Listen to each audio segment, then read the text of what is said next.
Now, I believe personally that human beings are naturally collaborative. Far from having a selfish gene, we actually have altruistic and collaborative tendencies hardwired into our brain capacity. There's various bits of evidence that if you want to email me to find out, you can. So I believe we have the potential to be collaborative, but we've actually been brought up on a diet of individualism, both as the Western society in terms of our economic theories based upon the self-interested individual making money for him or herself and therefore the state, but also in our parenting and our teaching and our businesses and organizations, where we are rewarded pretty much as individuals.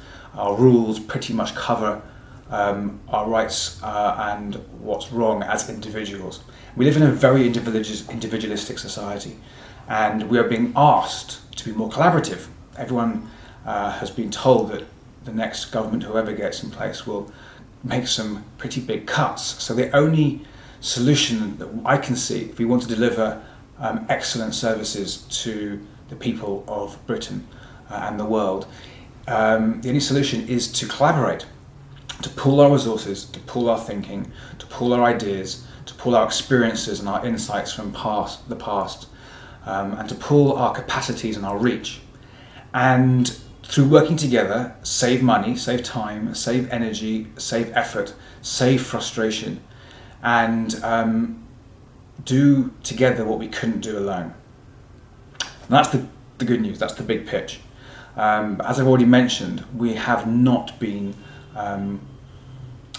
programmed to collaborate. And I see collaboration as a being, not a doing. It's not something you can be told, these are the steps, go do it. Though of course that's what I'm going to try and share with you today. It's actually a being, it's a state of mind, it's a state of play. How you interact with other people, how you discuss projects and goals and mission statements with other people, how you and your team evaluate yourselves, and therefore it's really, as I see it, it's a leadership challenge. Not necessarily a challenge for our leaders, but a personal leadership challenge. A challenge to every one of us to work in a different way, and therefore to be a different flavour of ourselves. And essentially, therefore, we're talking about culture change. And the good news is, again, that every individual listening to this, every individual who works in any organisation can start that culture change. And quite frankly, and quite candidly, if we're waiting for our leaders to suddenly start becoming collaborative, when we look at how the cabinet works, for example, and we look at how our managers work, we could be waiting a long time for our managers and our actual designated leaders to tell us and show us the way of being collaborative. Therefore, I think it's up to each one of us to start that collaborative revolution in our own groups, and it can travel like wildfire. People look around at other teams going, hold on a minute, they're so successful, but they also seem to have fun, they also seem to be fulfilled, seem to enjoy their work and be in a state of what's called collective flow.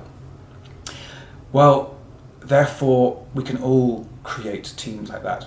Every person listening to this can go back to their organisation and create a collaborative revolution and watch it spread virally. So a couple of great examples to get the ball rolling, and then we're going to get into some specifics and some exercises, I think, or some discussion points that hopefully will start to embed that. One is something that I love to talk about. It's a great example. It's of one of the largest companies in the world, Google, and their Google Earth division, working with one of the smallest tribes in the world, the Surui tribe in the north of Brazil, in the Amazon, whose rainforest area has been slowly encroached upon by, mainly Western, logging concerns, who flout the laws on the territory given to this tribe, which only have, I think it's 400 people left, kill people in order to keep the trouble down and keep logging the land. And Google Earth have been working with the Surui to capture images and use those images to prove to the government and other peacekeepers that these companies are going beyond their demarcation lines, etc. It's a wonderful example. If I had my presentations with me in person, I'd be able to show you some pictures, but you can look it up online.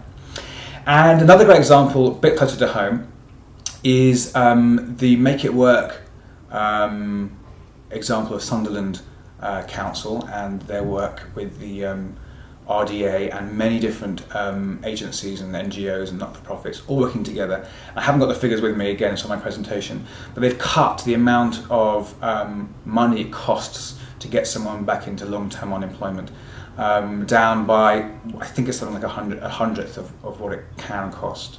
Again, you can look it up online, it's pretty well talked about. A couple of examples.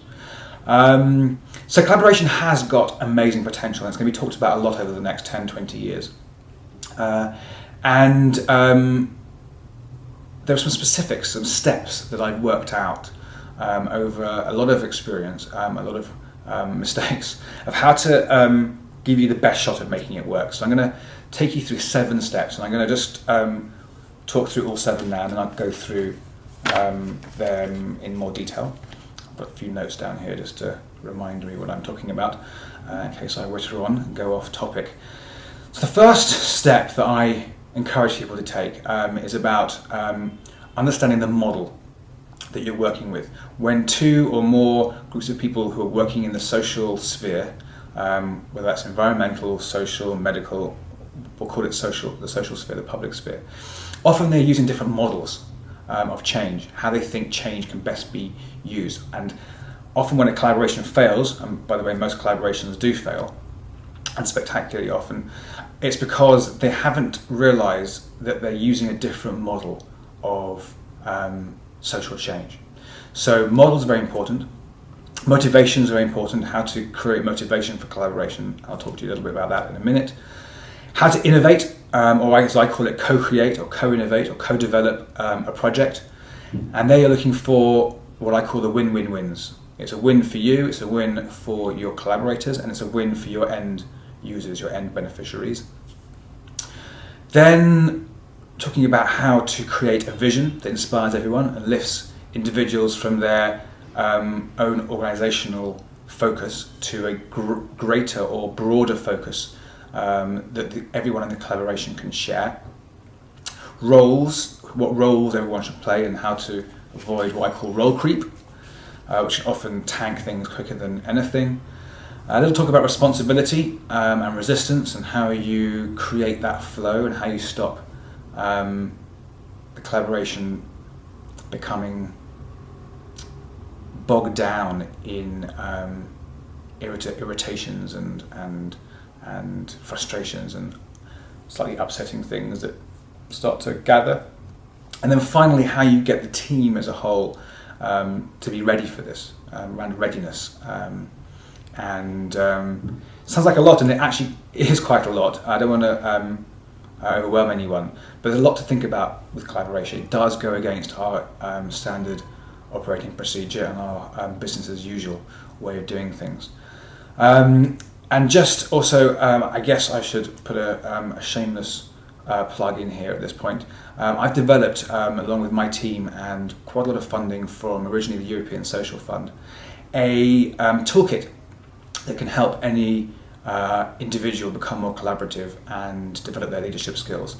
Essentially, it takes very expensive leadership coaching and makes it peer-to-peer.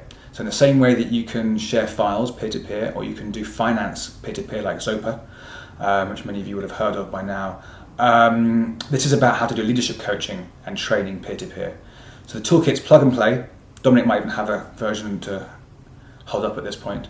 You can give it to 2 people in a team, and they don't get any training, they don't get any initiations or anything, and they can start coaching each other through 8 exceptionally well designed, I hope, and I trust, peer-to-peer coaching